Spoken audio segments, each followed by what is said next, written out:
The maid in grey came hurtling down the gravel drive of Ravensmere Hall at a dead run, her apron strings flying loose behind her and a tin trunk banging against her hip, and she would have gone straight through Charlotte Merritt if Charlotte had not stepped cleanly sideways and caught the girl's elbow to steady her. "Let me go," the girl gasped, wrenching her arm free. "Let me go, miss. Please, before he rings that bell again." Charlotte said nothing. She had travelled for 2 days on 3 different coaches, and the hem of her grey-blue travelling cloak was heavy with wet road, and her pale gold hair was pinned tight under a bonnet that had been new 6 years ago, and was not new now. She pressed a shilling into the girl's palm out of habit, because her mother had always said a woman running without coin was a woman running into worse trouble. The girl took it, stared, and then was gone around the bend of the yew hedge without another word. On the steps of the great house, a woman in black bombazine watched the runaway with an expression Charlotte recognized at once, the weary patience of a housekeeper who had given up counting. Her iron-grey hair was pulled into a knot so tight it pulled at her temples, and her hands were folded over her apron with the stillness of long discipline. "The 100th, the woman said as Charlotte came up. Her voice was dry as a scraped hearth. "You would be Miss Merritt from the agency. I am Mrs. Halvard, the housekeeper. You picked a poor morning to arrive." 100 maids in 6 months, Charlotte said. 98, if you care for an honest figure. The agency exaggerates in its own direction when it sends a new one. 2 were asked to leave for theft. The rest ran. That girl there, that was Betsy, lasted 11 hours. His Grace threw an inkwell at her on account of she laid the fire in the wrong grate. Charlotte let her eyes climb the front of Ravensmere. It was a great grey pile of a house, 4 stories and a weathered gable, the mullioned windows set deep in stone that had seen 4 generations of Ashworths, and was in no particular hurry to see a 5th. Rooks spoke to each other in the elm by the drive. Somewhere inside a door slammed, and then another, and then a silence descended that had the quality of a held breath. "Where is His Grace now?" Charlotte asked. Mrs. Halvard looked at her properly for the first time. She was a woman who had been paid to assess girls for 27 years, and what she saw in Charlotte did not fit her usual registers. Charlotte was tall, slender without being reedy, and her pale gold hair under the bonnet was the colour of ripe wheat in June light. Her eyes were a clear, very level grey. She was not pretty in the way that made kitchen boys drop saucepans. She was the other thing. The thing that made a man stop speaking mid-sentence, because something in her face had told him to. "The locked wing," Mrs. Halvard said slowly. "The old morning room. He has sat in it since Christmas. He will not let any of us pass the threshold. Not I, not Davis the groom, not Dr. Broughton, who comes out from the village and is turned back at the study door each time." "Thank you," said Charlotte, and she walked past the housekeeper into the house. "Miss Merritt, I shall want hot water sent up in half an hour," Charlotte called over her shoulder. "And coal for the morning room grate, which I expect has been cold a long time. If His Grace rings, ignore him. I shall answer him myself." She went through the great hall, with its draped furniture and silent clocks, and into the west corridor, where a blue carpet ran along the boards like an aisle, and ended in a door of dark oak. On the door was a brass plate that read simply, "The Duke's Rooms." She lifted her hand. She did not knock. She turned the handle and walked in. The morning room of the Duke of Ravensmere was exactly the wrong size for the man who lived in it. It had been built for a scholar with a small body and a smaller ambition, and it held a wheeled invalid chair like a pistol held in a lady's purse, uneasily ready to snag. The grate was cold. A decanter stood half full on the writing desk. The curtains were half drawn, and the light came in grey and strained, as if embarrassed to be there at all. In the chair by the unlit fire sat the Duke. He was 27 years of age, and he looked, in that light, very much older and very much younger at once. His hair was the precise pale gold of her own, thicker than hers, cut harshly to his collar by someone who did not mean well by him, and it fell across a broad forehead that bore one thin white scar just above the right eyebrow. His eyes, when they lifted at her step, were a hard, storm-coloured grey-blue, and they were the first part of him that reminded her he had once been a cavalry officer. His shoulders were very wide under his black coat. His hands were powerful. She could see the cord in his wrist where it lay across the arm of the chair. A dark travelling rug covered his knees and fell over the place where his boots ought to have moved, and did not. He looked at her a long moment. Then he reached down to the writing table beside him, picked up a heavy brass paperweight the size of a small pear, and threw it straight at her head. Charlotte caught it. It slapped into her palm with force enough to numb her fingers to the wrist, and she closed her hand around it and held it, and did not move her feet. Her pale gold hair, loosened by the walk, had fallen against her cheek. She did not reach up to tuck it back. Her eyes were on his eyes.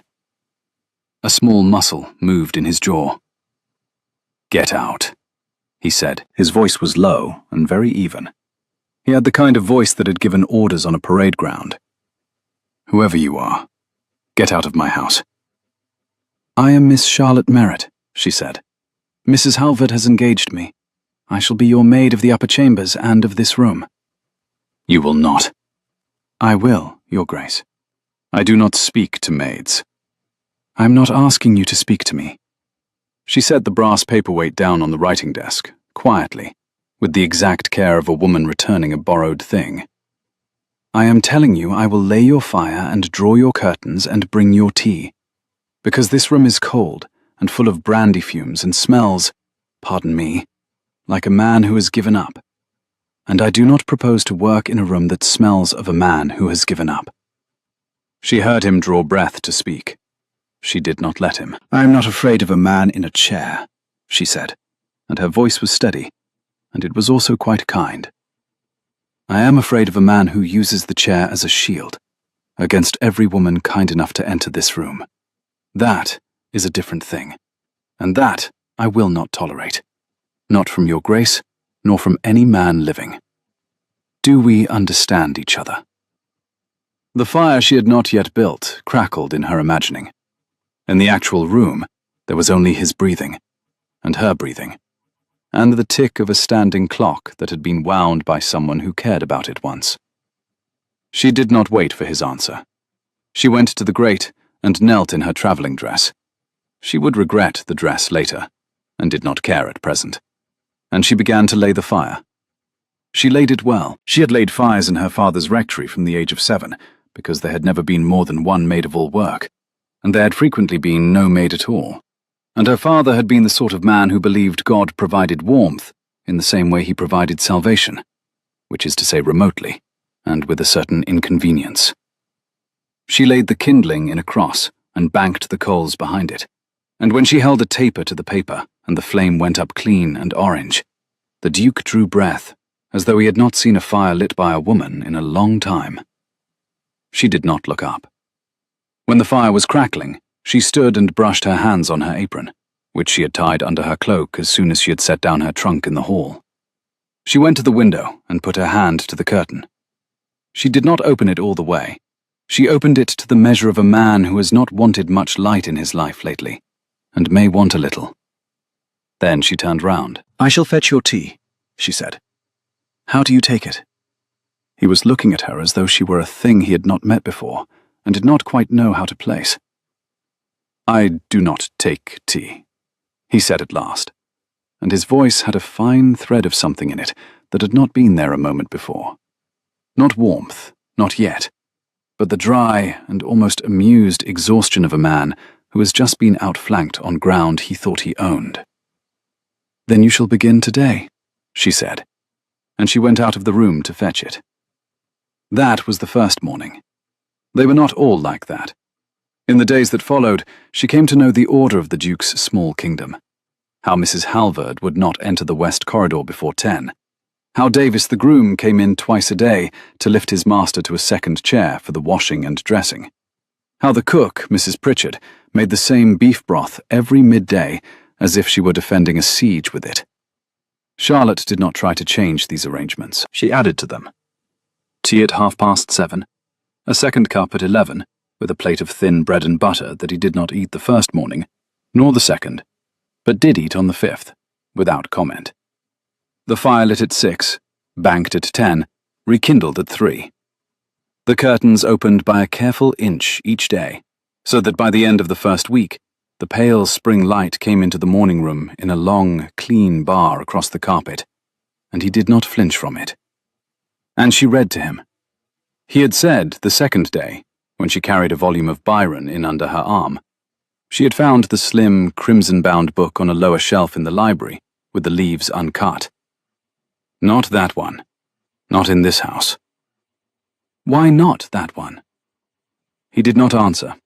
His mouth tightened. His hand went flat against the arm of his chair, and did not lift. She put Byron down. She did not press. She went back to the library, and she took instead a heavier book in calf, and she came back and sat herself on the small, hard chair Davis had put out for her by the window, and she opened it, and said, "Then, Tacitus, your grace, the annals, if you can bear me." "Begin," he said. She read him Tacitus for an hour, and he listened. He listened with his head against the back of the chair and his eyes closed, and once his breathing steadied into what she might have called rest, if she had not known he did not sleep in the day. When she stopped at the end of the book, she looked up, and his eyes were open and on her, and there was a clarity in them that had not been there when she had come in. "Tomorrow," he said. "Tomorrow," she agreed.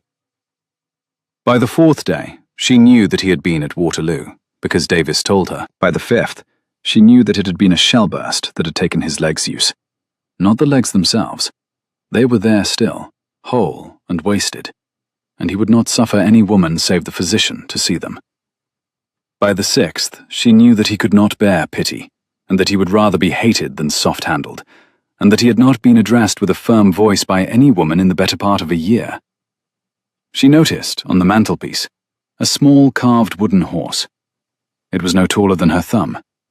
The wood was a pale ash, polished to a gloss by much handling. Its head was bent as though it were drinking from a trough that had not been carved in. A child had made it, or a young thing with a clever knife.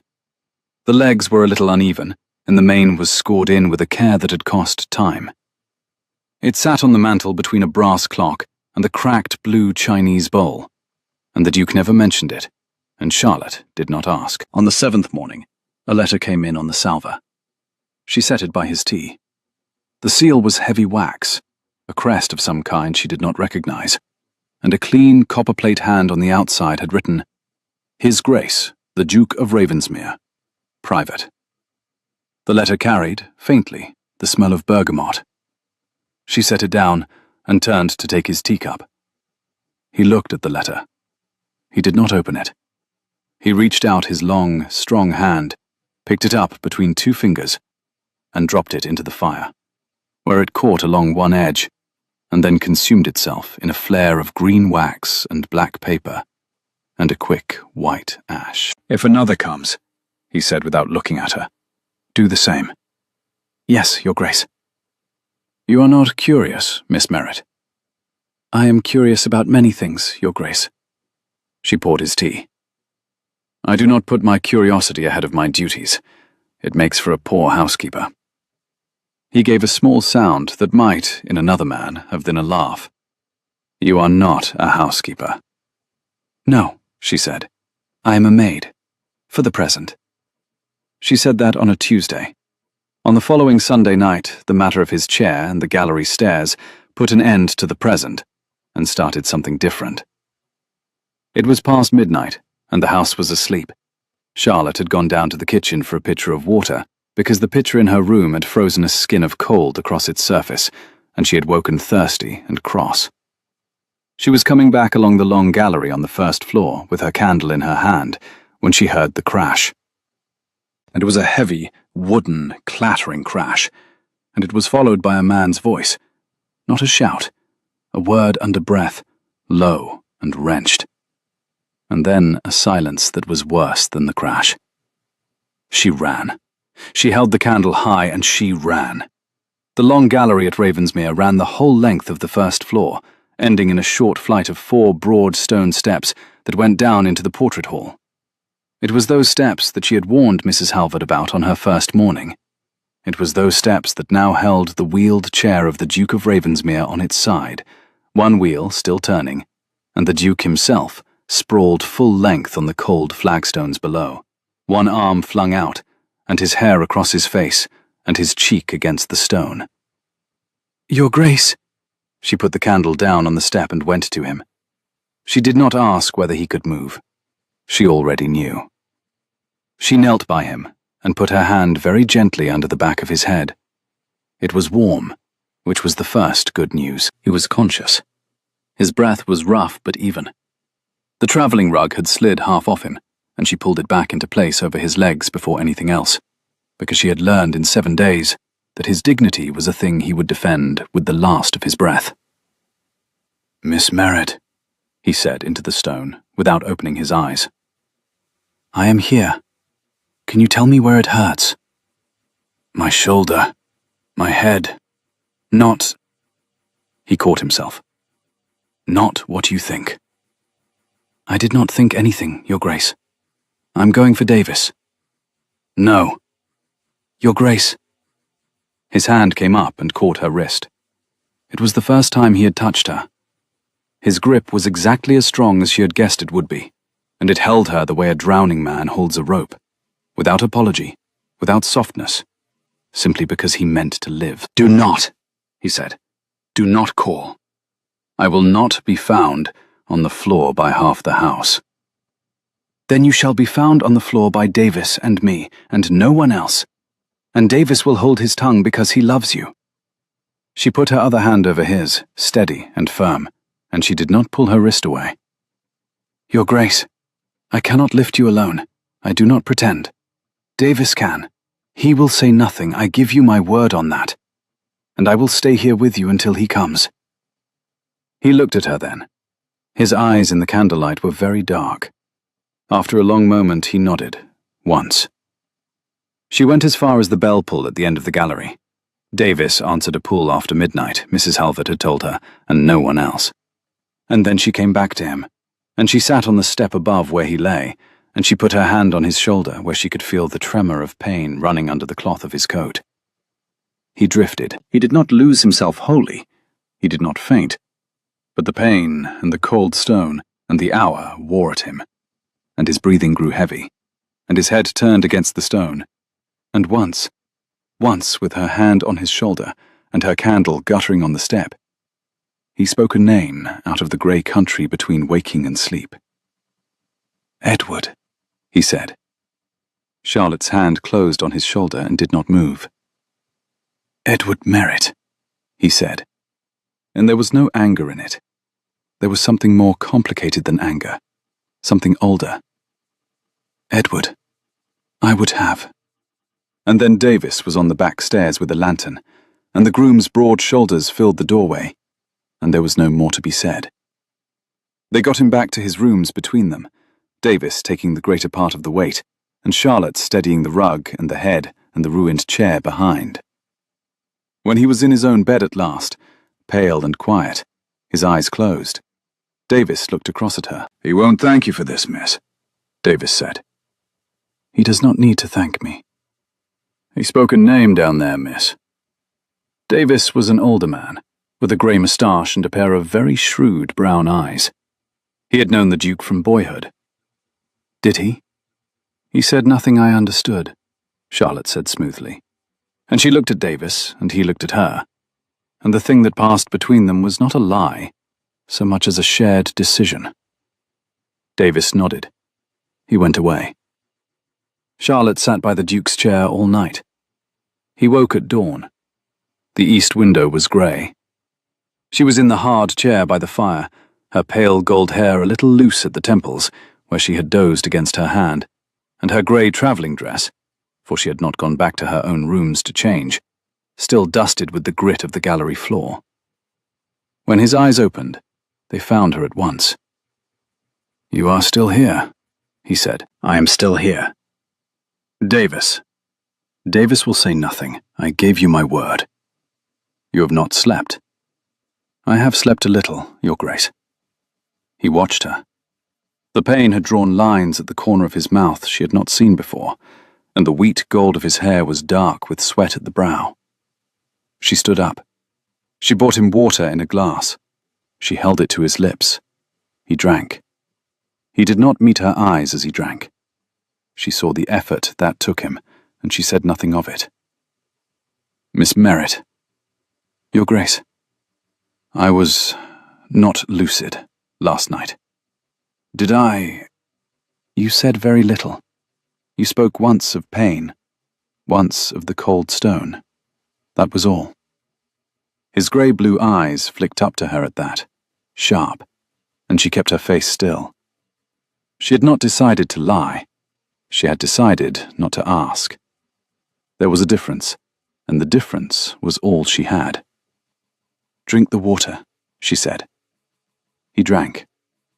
She did not ask him the name for 3 more days. On the 4th day, a grey, wet morning with the rain coming in long diagonals across the park, she brought in his tea as she always did, and she set it at his elbow, and she stood with her hands folded in front of her apron and said, quite calmly, Your Grace, may I ask you a question? Yes. Who was Edward Merritt? He set his cup down very carefully. Not a drop spilled. A man who had been a cavalry officer at Waterloo did not spill tea. He looked at her for a long moment, and she saw something cross his face that she could not read. A weariness, and under them both, a certain bleak and grinding honesty. Why do you ask, Miss Merritt? I heard the name. I am asking. He was silent. Then he said, without taking his eyes off her face, Edward Merritt was a lieutenant in my regiment. At Quatre Bras, on the evening of the 16th of June, 1815, he left the line with 3 men under him when he had been ordered to hold. When the French came through the gap he had left, I lost a great many men. I myself was struck down. My legs, as you see. He opened his hand flat against the arm of his chair. He closed it. Edward Merritt was listed as missing, presumed deserted. He did not come home. The Merritt family was of the middling sort, a rectory in Hertfordshire, I believe. There was a sister, but she did not write to me, and I did not write to her, because... His mouth tightened. Because what was there to say? Charlotte did not move. Her hands were still folded in front of her apron. The rain came against the window. The carved wooden horse on the mantel kept its patient head bent, drinking from nothing. Your Grace, she said, and her voice had gone very level, very careful. Edward Merritt was my brother. He did not move. He did not speak. A log settled in the grate with a soft collapse. Miss Merritt, he said at last. I did not take this place by accident, Your Grace. The agency sent me, that is true. But I came to this house because I have had in my keeping for 11 years a letter my brother wrote to me 3 weeks before Waterloo. I have read that letter every week of the 11 years. I came because my brother was not a coward, and the man whose name is on the record as his commanding officer is you. I would ask you to hear me. She waited. He said nothing. His face had gone the grey of old linen. She went to the writing desk. She opened the small reticule she had laid on it that morning, because she had known that morning when she lifted the kettle, that today she would ask the question. She drew out a folded packet of papers, tied with a green ribbon, and she set them on his knee. Read them, she said. You do not need to believe me. Read them, and then we will speak. He looked down at the papers. He did not touch them at once. Then he untied the ribbon with fingers that were very steady, because a man does not fail at a small task when a great one is in the room. She watched him read. She had known her brother's hands since she was 9 and he was 11. Edward had written to her every month from the continent. The packet she had given the Duke was the last of those letters, the one written in a crossroads inn near Mons on the evening of the 25th of May, 1815, and it spoke of a man, A cousin of the Colonel's, very smooth, very smiling, a little too well dressed, who had, that afternoon, offered Edward a sum of 100 guineas in a private room at the inn to fail of his duty on the next fighting day. To leave a certain part of the line in the way of accident, you understand me, Lottie? I cannot write it plainer. And Edward had refused, and had said in the letter that he would report the matter to the Colonel on the morning the regiment came up to the line, because he did not trust a letter not to be opened on the road. The Duke read the letter through. He read it again. When he looked up, his face was not grey any longer. It was white, the white of a man who had had a window opened in his chest, and cold air had come in. "Devereux," he said. "What?" "Sir Philip Devereux. He's my cousin. He was at that inn. I did not know he had been at that inn." His hand, which had been steady, closed slowly around the edge of the letter. "Miss Merritt, I have not read this letter before." "I know. I was told Edward Merritt had been seen riding north from the line with 3 men behind him. I was told it by Philip. I was told it on the morning of the 18th, as I was being lifted into the surgeon's cart. I was half out of my senses. I took the account as given." "Yes, Your Grace." "Your brother—" He stopped. His jaw worked. "Your brother wrote a second letter, perhaps, to the Colonel, before the morning he meant to bring the matter up." "He wrote it," Charlotte said. "I believe he did. I do not have it. I believe it was intercepted." "I believe it too." He was looking at her. She saw Osi for the first time since she had walked into that morning room with the brass paperweight in her hand, as a clean fire in his eyes that had nothing to do with anger. "Miss Merritt, I owe your brother—" He did not finish. "Will you help me?" "Yes, Your Grace." "Not as a maid." "No, Your Grace." "As—" He caught her eye. He did not finish this sentence either. He said instead, quite simply, "Sit down. There is work to do." She sat down. They worked for 3 days on the floor of the morning room. She fetched down boxes from the upper shelves of the library, the letter boxes of the last 2 years that he had not cared to open, and she laid their contents in rows on the carpet. He read. She read. They found a solicitor's letter from a firm in Lincoln's Inn, a letter Philip had acknowledged and told the Duke to ignore. They found a banker's note of a loan drawn in Theo's name that Theo had not drawn, signed with a hand that was almost, but not quite, his.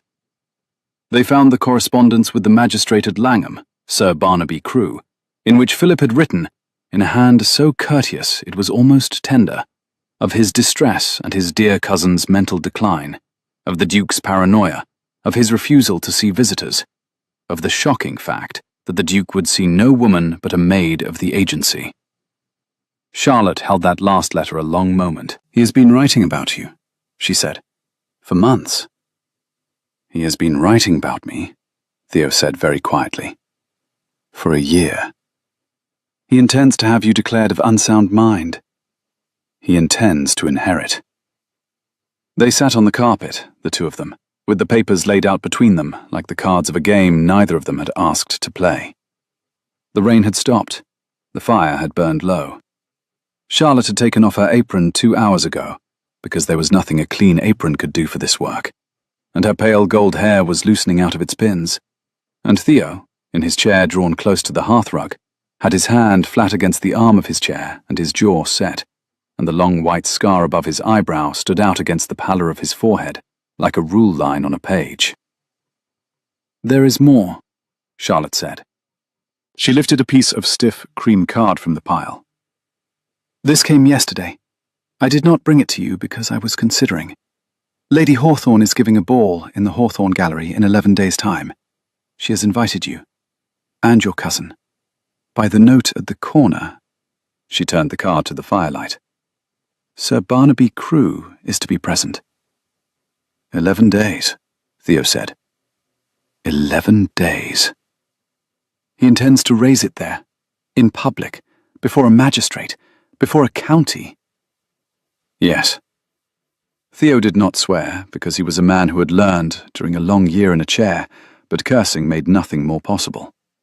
He said instead, "Then we have 11 days to undo a year." 10, said Charlotte, because this one is nearly gone. He laughed. It was short, and it was dry, and it was the first laugh she had heard out of him, and the sound of it lifted in the room like a startled bird. 2 mornings later, she wheeled him out of the morning room for the first time since she had come to the house. She did it deliberately.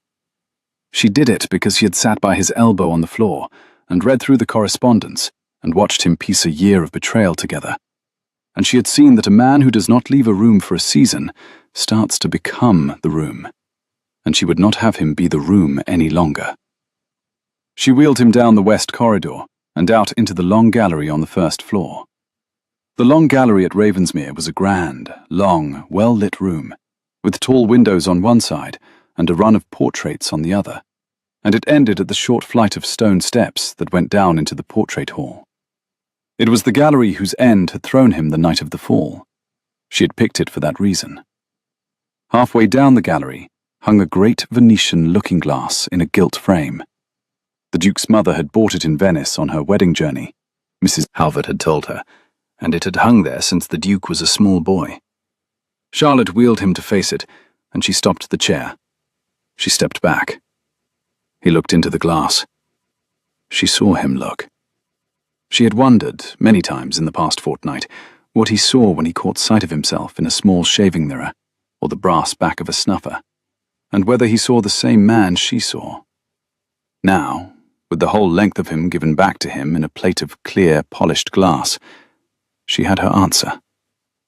His face did not change, but she saw his hand go tight on the arm of the chair, and she saw his shoulders draw back as a man draws his shoulders back against a cold wind.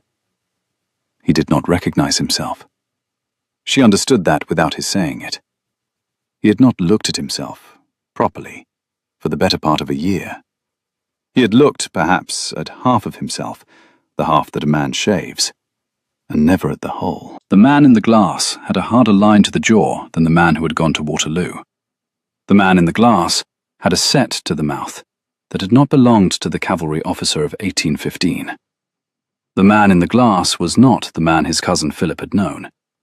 He was also not the man any mirror in this house had known before. Charlotte went and stood behind the chair. She was careful. She put her hand lightly on his shoulder. She felt the wool of his coat under her palm, warm, with the fine tremor of held breath beneath it. She did not speak for a moment. Then she said, without softness, the way one speaks a true thing to a man who has been told many false ones, "You are still yourself, Your Grace." He looked, not at the glass, not any longer.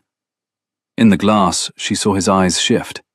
She saw them find, not his own face, but hers, her pale gold hair bright above the dark of his coat, her grey eyes meeting his grey-blue ones through the silvered depth of the looking-glass. It was like looking at two people standing side by side, and it was the first time since she had come to Ravensmere that they had stood side by side, and it was the first time he had seen them that way.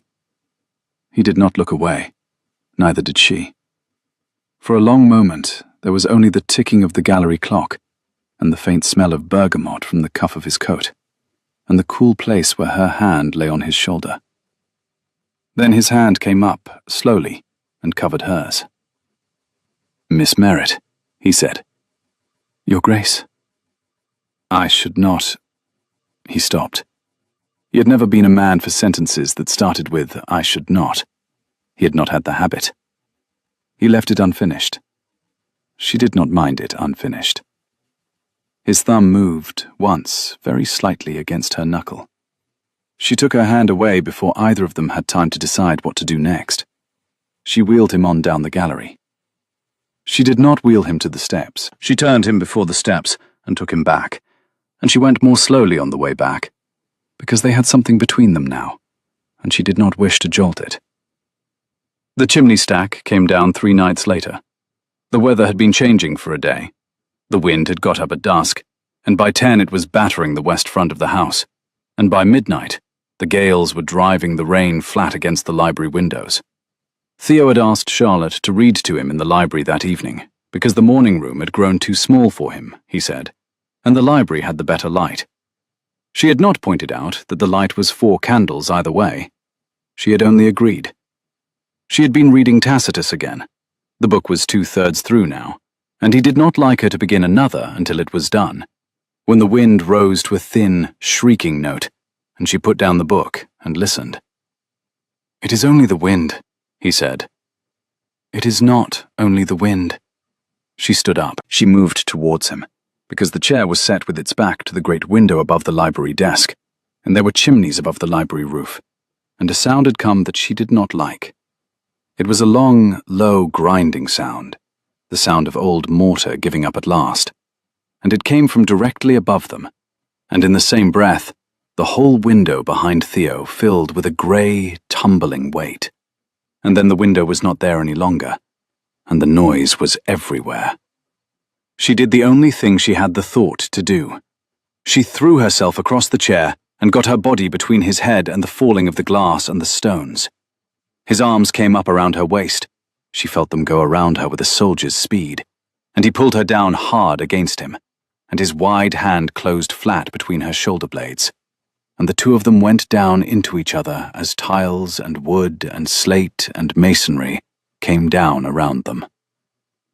She did not shut her eyes. She was looking at his throat, and the place where his collar met his skin, and she could smell the bergamot of him under the smell of the cold rain and wet plaster and old brick, and his jaw was against her temple, and his breath was warm against her hair, and the world was coming down behind her, and under all of it, she felt his arms holding her, as though he had held something infinitely precious a moment before it was taken away, once in his life, and he would not let it happen twice.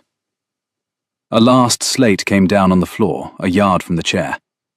The wind went through the broken window in a long, low moan. Glass settled. It was over. Neither of them moved. She could not, at once, because he would not let her. His hand was still flat between her shoulder blades, and his other arm still round her waist, and he was not holding her loosely. She did not want to, because she had not stood so near to another human being since her mother had held her at the door of the rectory the day she left for her first place. His heart was a hard, quick beat against the cloth of his shirt, and she could feel her own answering it. His breath was at her ear. He did not speak. She drew back, slowly, just enough to see his face. His eyes were closed. She saw in the candlelight that had not gone out the white tension at the corner of his mouth. She lifted her hand, the one that was free, and brushed, very gently, a streak of plaster dust from his hair. His eyes opened. They were very dark. "Miss Merritt," he said, and his voice was not level at all now. "I am not hurt," she said. "No." "Your Grace." "No." They did not move for another moment. Then Davis's voice was at the library door. "Your Grace! Your Grace, are you—" And Charlotte stood up out of the chair smoothly, and stepped back, and tucked a strand of hair behind her ear, and the moment was gone into the public air, where it could not be measured. Sir Philip Devereux arrived at Ravensmere, unannounced, 3 afternoons later. Charlotte was on the staircase with a pile of linen when his carriage came up the drive. She knew at once that it was his carriage, because it was a smart, dark green thing with silver harness, and because she had been watching for a smart, dark green thing with silver harness for a week. She set the linen down. She went at once to the morning room. "Sir Philip," she said, without preamble. Theo, at the fire, lifted his head. "On the drive," she said. "In a green carriage. He will be at the door in 3 minutes." "Go," said Theo. "Back of the house, through the kitchen corridor, out of sight. Come back in your apron and your cap and do not meet his eyes." She nodded once. She was not offended. She understood the game. She went. When she came back into the morning room 10 minutes later with the tea tray, her apron crisp, her cap starched, her pale gold hair drawn tight and severe under the lace, Sir Philip Devereux was seated by the fire in the visitor's chair, with his long legs crossed and the glass of sherry in his hand, and a smile that would have done honour to a portrait by Lawrence. He was beautiful. She had to grant him that at once. He was 29, dark-haired. The contrast to the two blonde heads in the room was so marked that Charlotte felt it like a change of music. With a fine, straight nose, and lashes too long for his eyes, and a mouth with a certain sweet curl at the corner, he wore a rose-pink waistcoat of very fine silk under a dark coat, and the smell of bergamot and clove cologne came off him in a warm wave as he turned towards the opening door. His eyes found Charlotte. They travelled her face in a way that a well-bred man's eyes should not. "And who," he said, "is this?"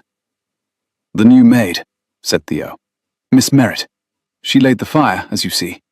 She is remarkably competent for a woman of the agency." Sir Philip smiled. He smiled at Charlotte. She looked at the carpet, an act of discipline, not of fear. "Miss Merritt," he said. "Charming. I do hope my cousin is not hard on you. He has a reputation." He said the word reputation like a man who had laid it there himself and was admiring his work. "I'm glad to see a steady hand in this room at last." "Sir Philip is too kind," Charlotte said to the carpet. "You may go, Miss Merritt," Theo said quietly. She poured the tea. She set it at his elbow. She took the tray out of the room. At the door, she lifted her eyes, only once and only for a moment, and met Sir Philip's. He was still smiling. He held her eyes a half-second too long. She dropped her own and went out. From the window of the housekeeper's pantry, she watched his carriage go down the drive an hour later. His valet, a sharp-faced man in a dark coat, carried a locked dispatch case across the gravel and set it into the carriage with both hands. The case was of black leather, bound with 3 brass bands, and Charlotte watched the way the valet set it down, carefully, squarely, and she knew. She went to Theo. "He carries a case," she said. "His valet set it into the carriage as though there were glass inside. He has gone home for the night. The ball is tomorrow. He will return in the morning from his own house. That case is not here, but the case is everywhere he is. Your Grace, I can be at Devereux Park before midnight and back before dawn." Theo's hand closed on the arm of his chair. "No, Your Grace, I will not. Your Grace, listen to me. Tomorrow he stands up in Lady Hawthorne's gallery and asks Sir Barnaby Crewe to examine you for unsound mind in front of 200 witnesses. The letters we have are good. They are not enough. The one thing that would be enough is what is inside that case. I have seen the way his valet carried it. He does not carry a hat-box that way. I am a small thing, Your Grace. I am a small, plain, grey-dressed thing that a house full of servants will not notice. I am going. Do not ask me not to go." He was silent. His grey-blue eyes went over her face. He did not argue. "Davis," he said at last. "Davis will drive you. Davis will wait at the turning. If you are not back at the turning by 4 o'clock of the morning, Davis will come for you, and he will bring 3 men." "Agreed." "Charlotte." It was the first time he had used her name. It stopped her where she stood. "Your Grace, if you are caught, I shall not be caught." She went. She was not caught. Devereux Park was a smaller house than Ravensmere, much smaller, with a carelessly kept staff and a front door that a maid who had once served in a seaside inn could open with a bent hairpin in under a minute. The dispatch case was in the book room. It was locked. She did not bother with the lock. She took the whole case. It was heavy, but she was a tall woman of 26 who had been carrying buckets since she was 7. She was out and in the waiting cart with Davis within the quarter hour, and by 3 in the morning she was back on the gravel drive of Ravensmere, with the rain running off her bonnet, and the dispatch case held to her chest like a foundling. Theo was still in the library. The fire had burned low. He had not gone to bed. She came into the library wet to the shoulders. She set the dispatch case on his lap. Then she turned to go. There was still her own hair to dry and her gown to change before anyone of the house was up. And as she turned, his hand closed round her wrist. He did not pull hard. He pulled steady. He pulled her to the arm of his chair, and she went to it because she could no more have resisted it than a compass needle resists its true pole. And she knelt on the hearthrug beside him with the rain still cold in her hair, and he looked into her face for a long moment. "I do not know," he said, "what I would have—" He stopped. He did not finish. He put his hand, quite gently, under her chin, and he tipped her face up, and he kissed her. He kissed her once, carefully, the way a man kisses the first page of a letter he has been waiting for a long time. Then he did not kiss her carefully. His hand went into the wet, pale gold of her hair, and he kissed her as if he were, at last, finding something he had not expected to find in this house, or in this life. And she kissed him back, because her own hands had found his face of their own accord, and she could not have drawn them away. When he drew his mouth an inch from hers, he said, against her mouth, "Stay." She stayed. They opened the dispatch case together at dawn. Inside it, they found the copy of the forged desertion letter, in Philip's hand, not quite Edward's. They found a ledger in which sums had been entered against the names of 4 magistrates of the county. They found notes in Philip's round copperplate to each of those magistrates, setting out, in the easy voice of a man writing to his club, a case that his cousin was no longer of sound mind. And they found, folded at the bottom, the genuine commendation that Edward's colonel had written for Lieutenant Edward Merritt 3 days before Quatre Blas, praising his coolness, his fidelity to orders, his quiet, steady courage under fire. Edward's commanding officer had sent it up to the Duke. Philip had intercepted it, and kept it, and no doubt meant, in time, to burn it. Charlotte laid her hand flat on the commendation. "There," she said. The Hawthorne Ball ran at its height by 10 o'clock. The long gallery of Hawthorne House, twice the length of Ravensmere's own, was a long, hot, bright pour of candlelight and chandeliers and silk and silver and music. Charlotte stood at the head of it, at the top of the staircase, in an ice-blue silk gown Theo had insisted on. He had had it made, in a great rush of a week, by a mantua maker in York. He had not asked her. He had simply had it done. The sleeves were short, the bodice was square, the waist was high. Her pale gold hair was loose at her shoulders for the first time in her grown life, and a thin silver circlet, her grandmother's, which she had not worn since the burial of her mother, held it at her brow. She saw Theo below her, at the head of the gallery, in his chair. Davis had brought him. He was in a dark coat and a charcoal waistcoat, and his pale gold hair had been cut properly at last. She had cut it herself that morning, with a pair of scissors in her steady hand, with him sitting in his chair and looking steadily up at her and saying almost nothing. And he looked, she thought, not like a man in a chair. He looked like a man in a chair who had decided that the chair was a fact of his body and not a fact of his soul. Sir Philip arrived at 10:15. He came up the gallery in a rose-pink coat and a cream waistcoat that showed a watch chain of thin gold. And behind him came Sir Barnaby Crewe, magistrate of Langham, a heavy, grey man of 70, with a grave, kind face, and the eyes of a man who had sat on the bench through 40 assizes. The music stopped by the hand of Lady Hawthorne, who had been warned. Sir Philip bowed to the room. He bowed to his cousin. He smiled the smile that had been painting his way through the county for a year. "My dear friends," he began, "it is with great regret—" "Sir Philip," said Charlotte. Her voice cut across the gallery like a struck bell. Every head in the room turned to her. She came down the staircase, not quickly, but not slowly, and her ice-blue silk moved about her, and her pale gold hair, loose and bright, caught the candlelight. "I have something," she said, "to lay before Sir Barnaby Crewe." Sir Philip's face did not change. She saw it. She saw the small, cold tightening of the muscle by his jaw that meant he had not expected her. "Miss," he said.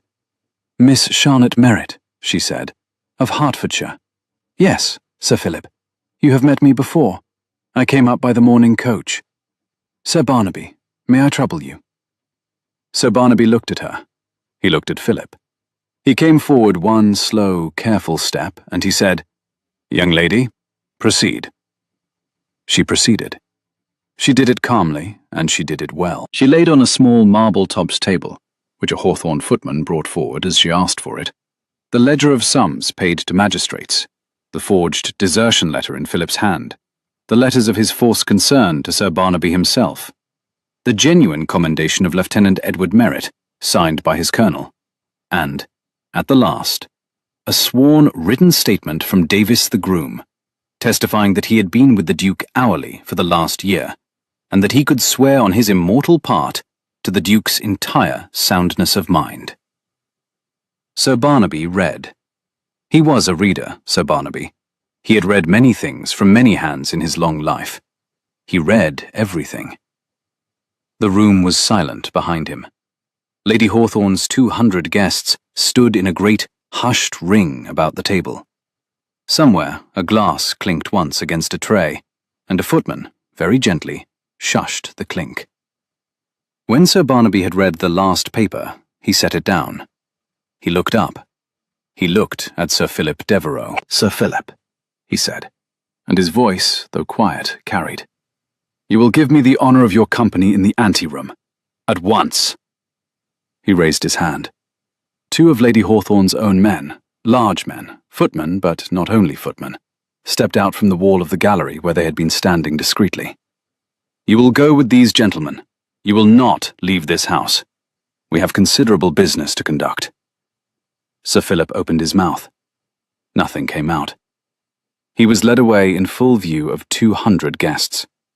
The rose pink of his coat made a bright, retreating mark across the gallery. The double doors shut behind him. A great collective breath went out of the room. Sir Barnaby turned to Theo. "Your Grace," he said, "I owe you, I believe, an apology that 10 years will not repair. I shall try to repair it in what years remain to me." Theo inclined his head. Then Sir Barnaby turned, old man, good man, to Charlotte. "Miss Merritt," he said, "I would be a fool if I did not say to you, here and now, that I have not seen a lady of 25 years speak a truer suit of evidence in my whole professional life. You are a credit to your brother." Charlotte did not, at that, weep. She had not let herself weep for her brother for 11 years, and she did not propose to begin in a public gallery. She inclined her head to Sir Barnaby. She did not trust her voice. Theo's hand behind her found her hand. He did not lift it. He did not show it. But his fingers wove into hers at her side, and she felt them, steady and warm, and that was enough to hold her. She did not play the hero any more that night. Lady Hawthorne, who was a practical woman, gave a signal and the music began again, and a polonaise, and the 200 guests, after a moment, pretended with great English skill that they had not all just seen what they had all just seen. Charlotte danced with no one.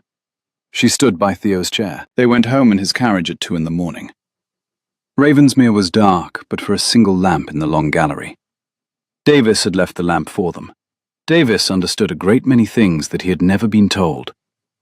Theo had Davis leave them at the head of the gallery, and then Davis, wise old man, withdrew.